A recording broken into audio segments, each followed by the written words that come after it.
structure protection teams have arrived onto the scene here, and they are stationed around some of the more dangerously located homes here. And so they dangerously located and expensive. Now, as far as fire departments here, we do have CAL FIRE and the Riverside Fire Departments in place here. Also, Murrieta Fire and Pechanga Fire, what we understand here, to complement the ground troops here on the scene. We do have 4 to 5 helicopters and 6 tankers also battling the fire here. Every once in a while we will see helicopter water drops and several tankers making drops very close to the flames here. But again, this is a fire that's burning in Murrieta. It began about 2.5 hours ago and burning dangerously close to some homes. But the fire department is working very hard to at least get some containment on this. We understand containment now at some 5%, and they are trying to get some more containment on this fire. And Mark, it looks like that one particular home, that rather large white home that we first saw at the beginning of this one right here, you're going to show us.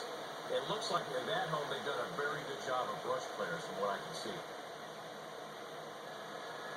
Glenn, I missed that comment. I'm sorry about that. But we are seeing that big home that you were just talking about here. We do have a couple of retardant drops going on right now. The fire department working very vigorously. The CAL FIRE folks in their tankers working very vigorously to get down some retardant lines here.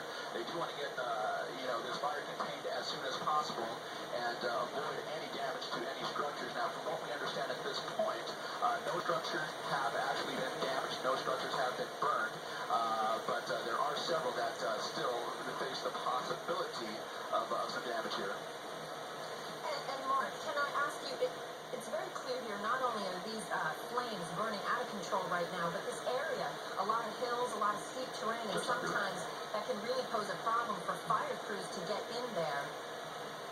And we want to Mark, if you could hold on one second. We have someone on the phone we want to talk to real quick, and we will get back to you. Let's go to Jody Hageman. She's with the Riverside County Fire Department.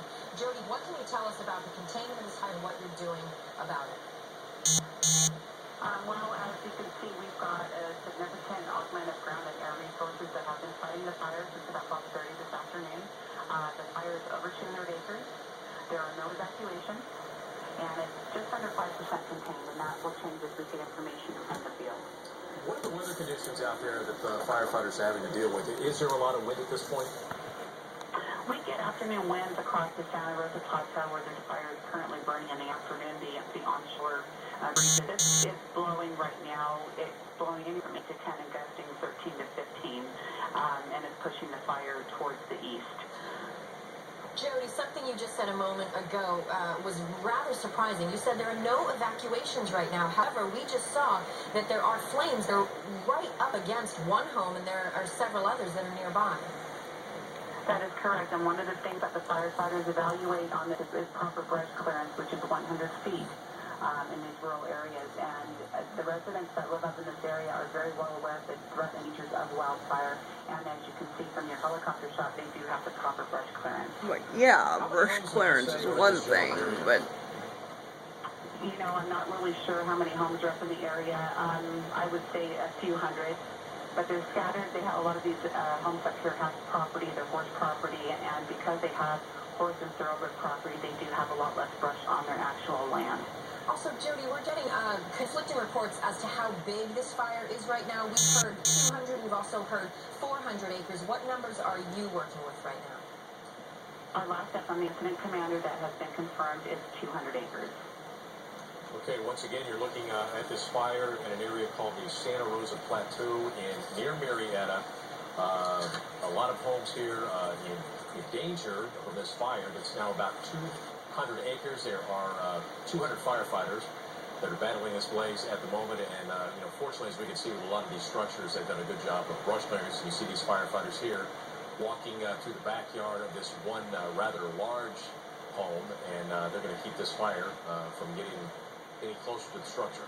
Jody, if you're still with us on the phone, we have Jody Hageman. She's with the Riverside County Fire Department. If you're still on the phone with us right now, I got to ask you a question. I know you said no evacuations have been ordered. How do you determine, how do you make that decision as to whether or not you are going to actually tell people you have to leave? Because when we see these pictures right now, I know you said that because of the brush clearance, you decided not to order any evacuations. But what makes you decide, you know what, that's it, we have to get people out?